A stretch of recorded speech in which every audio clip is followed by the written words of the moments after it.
oh, I should have put some cinnamon on, rather than nutmeg.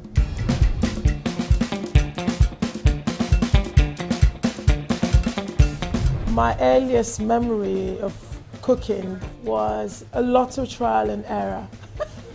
I'd started collecting cookbooks quite young, and I was always interested to try those things. And my dad was always my guinea pig that I've tried them out. The poor man, he will usually go, oh yes, it's really nice. Other times he go, yeah. I really loved trying out the things I've read, things I've seen, or when my mom is not around, just kind of tinkering in the kitchen. In 2000, I think it was, I was supposed to come here to study microbiology. And when I came here, I decided it wasn't really what I wanted to do. I wanted to try something else, but I wasn't sure what it was. When I came here, I never thought I could pursue cooking. One thing that changed my mind about cooking was the competition. I think the caption was looking for the next food star. I think that was what it was, looking for the next food star. So the first time I met Joké was when she entered a competition that I was judging to win a space in Brixton Market, and it was intended to be for amateur and up-and-coming chefs. But Joké, for me and for the two other judges, stood out head and shoulders above the rest for a number of reasons. Firstly, her food was exquisite. It was beautiful, well-conceived, utterly delicious, but crucially also utterly unlike anything else we'd ever had before. Prior to this, I'd always cooked for friends and always had like dinner parties. When they come, they would say, oh, Joké, we think you should do this as a profession. This is so different from, we know Nigerian food, but this is such a different way of presenting Nigerian food.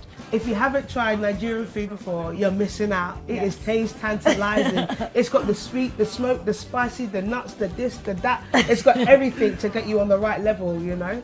What was extraordinary about Joké's approach to West African food is how she'd been able to distill everything she found delicious and interesting. What she showed us was very much in keeping with vegetables that were currently available. The aesthetic presentation of her food was so simple, so clean, so clear, so bold and so utterly precise that it, again, was redolent of someone who'd been cooking at an incredibly high level for a very long time. A friend of mine had said to me, Joké, I think you should take this really seriously now. We had a really serious conversation about talents, about, you know, not wasting your talents and being a blessing to others. And when it was announced that I won, I was in shock. I just thought, oh, okay.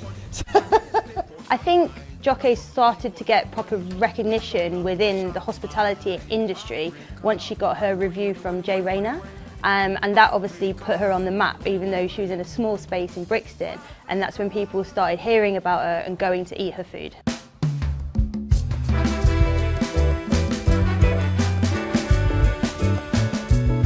What precipitated the move from Brixton was because the restaurant at that spot was only supposed to be a pop-up. I was beginning to look for places around there, but for business reasons, I needed it to be where I could get lunch trade as well as dinner trade. The main challenge from moving from Brixton to Fitzrovia was getting landlords that believed in us enough to give us space. Somebody reached out to us about a site and in town, and I thought, because I hadn't seen something like us in town. It's really true when they say when you don't see yourself, you can't imagine yourself being in a place. She's a trailblazer. I remain confident that her innate ability and talent, were she emerging from any culture, she would be an utterly formidable and successful cook. I think it's absolutely marvellous that the UK has a figure to represent West African food, which is sorely underrepresented within London and within the UK in general in terms of the upper echelons of the restaurant industry. I would say that Joké has just come through humbly. She hasn't had to showcase nothing. She's just been herself, and it's people recognising how great she is. So I didn't think she had anything to prove to anybody. I think that she's just been consistently elevating Nigerian and West African cuisine from that, and people have taken interest in her because of how great and how good her skills are. Being the leader of a kitchen isn't just about being a good cook. You've got to be able to convince other people to cook with you and ensure that they can replicate your ideas whether you're there or not, and make sure that they believe in your ideas as much as you do. So there are a lot of challenges being a female in what is predominantly male environment. It's only 17% of all chefs that are women, so the odds are kind of stacked against you from the get-go. It's just fantastic that she's made it this far and got that recognition, and now she can spearhead for the next generation of female chefs. Joké is the first black female Michelin star chef in the UK and the second in the world. When we got the invite, we just thought we're just invited down to Manchester, you know, for the ceremony. We didn't think that we were going to be called up to be, given the star. So the first time I heard was the first time I went on stage. So my dad was the first person I told back home, yes. I think representation is key. Like having someone out there that looks like you, that identifies you as a black woman, or even just a woman as well, but being black is obviously the bonus on top of that too. Joké's achievement over the last 4 years in going from entering an amateur competition to winning her first star is almost completely unprecedented. Her enormous charm and kindness, which has won her the love, respect, and admiration of everyone she's encountered along the way. I feel like Joké's achievement makes a massive difference to the industry because, like I said before, she's paving the way for young black female chefs. So she's kind of putting us on the map in a sense. She's making us feel seen and heard, she's making us feel way more relevant. So I feel like she's leaving an important mark in the hospitality and kitchen and chef industry as a whole. But the fact that she's won a star doesn't say nearly as much about Joké as it says about Michelin. And it does suggest that the industry and its more conservative elements are opening their eyes to the huge wealth of talent that is out there. I think what sets Joké apart is just the way that she knows her cuisine and is completely unapologetic about what she cooks. She cooks the flavours that she knows and she loves, and she presents them to the guests, and they're just mind-blowing.